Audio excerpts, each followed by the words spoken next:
to renters. So vote Brigid Purcell #1. Renters conduct. Thank you for that glowing endorsement, Paul. I hope that was an endorsement. It sounded like an endorsement to me. I think it's interesting. I think it's interesting that we put people before profit. You lads and people before profit put forward a right to housing to be put into the constitution.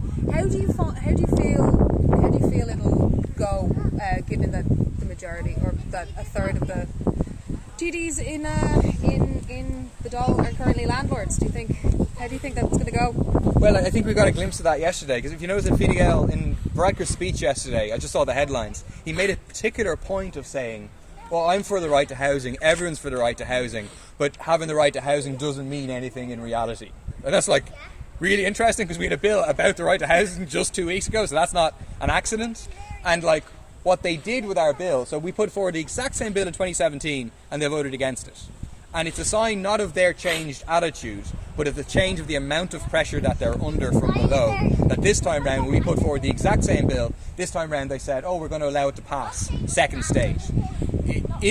After second stage, at committee stage, they're going to try and, I think, just like water it down to mean that it's meaningless, like Varadkar refers to it as being meaningless. That's definitely their approach. That's what they'd like to do. But it does reflect the amount of pressure that they're under, that they have to say, oh, we're going to allow it to pass, because they don't want the bad publicity of saying, yes, we're against a right to housing. Instead, they're saying, we're for a right to housing, but it's worthless. Whereas we have 2 points in terms of putting that forward. I mean, one is just a pragmatic thing, that every time we put forward pro-renter legislation, they say, well, the right to private property is in the Constitution, therefore we can't do anything. You know, they said you can't have eviction ban, you can't have rent freeze until COVID hit, and then all of a sudden the Constitution says you can have this much, you can have an eviction ban, but only when there's a 5 kilometre limit. If you have over a 10 kilometre limit, all of a sudden that's unconstitutional as well. So they hide behind the Constitution. And one of the things we're saying is take that out of the way, and then you don't have any excuses to hide behind, because we have the right to housing in the Constitution, and we explicitly say that the right to private property, in reality the right to profit of landlords, is subordinate to the need of people for housing. But the second thing is that if you actually had a strong right to housing in the Constitution, and this is what they are scared of, well then that does impose a legal obligation on the state to provide quality housing for people. So that's something that people could use to take the state to court to say that I'm, living in this horrific, rat-infested, mold-covered accommodation. I have a right to housing in the Constitution, and they definitely don't want that to be able to happen. So I think, short answer, if it's left to the government, no hope at all. But if we can build a major movement from below, of which one angle is let's fight for a referendum for housing, then they can be forced to concede something more than they would like to. Okay. I think one of my big pet peeves about obviously the rents are too high. That's a big pet peeve of mine. But another big pet peeve of mine regarding renting is the RTB, which I think is ineffectual. I have a lot of friends who've had to go to the RTB over landlords letting themselves into their home at 6 in the morning that none of them knew about until one of them started running, and then woke up one day to see the landlord looking through their fridge, and went to the RTB about it, and the RTB says, well, the landlord, this isn't a registered property, so there's nothing you can do. Have you contacted Threshold, which is a charity that kind of has to fill in the gaps of the RTB? I think what's very obvious with the RTB, and it's indicative of the rest of the government, the rest of the legislation, is that the RTB is aimed to protect landlords, despite the fact that it's the Rental Tenancy Board. It wears the mask of we're here to protect landlord, or we're here to protect tenants, when in reality, like, you take the mask off and it's just a landlord being like, haha, now I have, now you've got nothing, you can't, there's no way for you to kind of get any sort of compensation, or there's no, when we're allowed to evict you, we're allowed to up your rent, and the RTB stands behind it. I wonder what are your thoughts on the RTB? Do we have a solution to fixing the RTB as opposed, that's not like contact threshold? What do you think about that kind of? Yeah, yeah. So there's two things. One is the law itself, right? The law itself is weak. Like Ireland has one of the worst laws in terms of tenants' rights in Europe, and so that means that, like, you know, you're hoping for a positive interpretation of the law by the RTB. The RTB are working within the framework of law that is useless from the point of view of tenants. So one example of that is the government, again under pressure, have said they're going to restrict the amount of deposit that the landlord can ask for in advance. So that's a positive reform. It's a very small reform that they're making, but it's a positive reform whereby they're saying now they can only ask for a month's in advance as well as the first month's rent. But a huge problem, and something was passed by the Dáil on this 3 or 4 years ago, is the issue of, like, deposit protection. So in most European countries, when you hand over your deposit, the landlord doesn't get to keep it, or spend it, which is what happens in Ireland. And then at the end, you're dependent on the landlord giving you your deposit back. Like 1 in 5 cases that go to the RTB are about people saying, you know what I mean, your landlord at the end of it says, oh, there's like a nail in the wall, I'm going to take $2,000 off you, like, because that's how much it's going to cost me to fill in the hole in the wall for the nail. So instead we need like an independent body to hold the deposits, who would make an independent adjudication of, like, yes, there's a hole in the wall, it'll cost $150, like, here's $1,998.50 back from your deposit. But the second thing is, of course, like, it should be tenants. It should be a majority tenant body that are actually overseeing,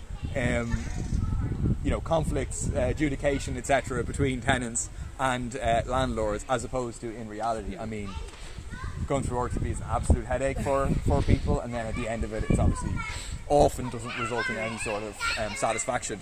And in all of these things, there's a massive power imbalance, the landlords, maybe they have loads of properties and they have a solicitor and they're able to they can deal with loads of complaints. But for a tenant to go through the hassle of putting in the documents and waiting the amount of time, like I got an adjudication like 2 months ago now. This woman has like sewage coming up in her back garden, like literally sewage, like all the time. And eventually I got an adjudication from the RTB to say that it's the landlord's fault and the landlord has to do something about it. It's his responsibility. It's like a basic legal right that the landlord has to provide a home that is like fit for a human habitation, which it's not. And then I'm like, oh, RTB, like, what happens next? Like, because you said that the landlord has to do it, the landlord hasn't done anything. I'm like, no, there's another stage to go where we can actually get the landlord to do something. So the tenant's living in a situation where you can't live. It's just kids in the back garden with like sewage coming up, and the RTB is saying, oh no, you have to wait like months and months. So yeah, it's no good. And then on top of that, like I believe it was either Frederick Street or Berkeley Street.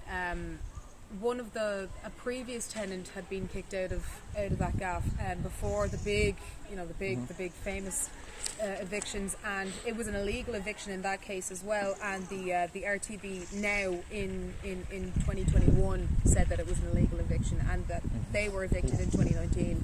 Like, it's like, okay, cool, thanks for that. Haven't been living there for 2 years, but glad you got back to us, RTB. Cheers. I think it shows a huge problem with legislation, and also just like oversights and protections that renters have, because it turns out we don't have that many. It's especially, I mean, and then you can look into, if you look at the likes of like licensees who are they have even less, if you're somebody who's subletting, you have even less rights. If you're somebody who's if you're somebody who's sharing a house with the landlord, like a Deirdre Conroy situation, you have even fewer rights again. It's kind of a wild west out there without any real legislation that acts to like be able to protect tenants and stop people keeping your deposit, stop having to wait like 6 months for a working shower, and because the rental situation is so bad and rents are so high, it makes it very difficult to leave those situations, dire as they are. Like, do we want to take any questions from the audience? Do we have any questions for our good friend Paul? Or for Brigid. Or for me? Anybody? Okay, well, we keep chatting away. So, I have a question. Oh yeah. And it is in relation to housing, but I probably also think it's double whammy. Considering that the church is still a huge landowner in the country and has been known to either sell off those lands for private development some of which don't provide any social or public housing. I just wonder, in light of what happened in Dunleary, when the Archdiocese came out and declared they're changing the special development zone because it actually interfered with them being able to attain a commercial return for their lands, and whether you guys have anything to say on that issue. Should I take that? Sure, happy to. I mean, basically, like, the church owes people and the state in this country a lot of money. Like, it's the fact that in terms of all the compensation and so on that was paid by the state, that's money that this church is responsible for.